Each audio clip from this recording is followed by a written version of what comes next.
முருகன் உங்கள் அருகிலேயே இருக்கிறார். இதை உணர்ந்தீர்களா? முருகப் பெருமானின் கருணை எப்போதும் நம்மை சூழ்ந்துள்ளது. கந்தன் உங்கள் பக்கத்திலேயே இருந்து உங்களை காத்துக் கொண்டிருக்கிறார் என்பதை எப்படி உணர்வது? உங்கள் வாழ்வில் ஏற்படும் நேர்மறை மாற்றங்களை அடையாளம் காண இதோ 5 அறிகுறிகள். முதலாவதாக, அசாத்தியமான மன அமைதியை உணர்வீர்கள். கவலைகள் நீங்கி உள்ளத்தில் ஒரு தெளிவும் நம்பிக்கையும் குடிகொள்ளும்.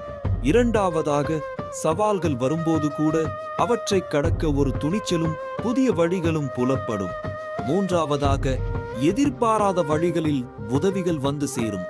கடினமான தருணங்களில் சரியான நபர்கள் அல்லது வாய்ப்புகள் தானாகவே உங்களை தேடி வரும். நான்காவதாக, உடல் நலம் மேம்பட்டு புத்துணர்ச்சியுடன் இருப்பீர்கள். ஐந்தாவதாக, முருகனின் நாமம் அல்லது அவருடைய திருவுருவம் உங்கள் மனதை ஆட்கொள்ளும். அவரை பற்றிய எண்ணங்களும் பக்தி பாடல்களும் உங்கள் மனதில் ஒலிக்கும். இந்த அறிகுறிகள் கந்தனின் கருணைக்கு சான்றுகள். கந்தனின் அருளால் உங்கள் வாழ்வில் புதிய பாதைகள் திறக்கின்றன. அடுத்த வீடியோவில் அதை பற்றிய மேலும் தகவல்களை காணுங்கள்.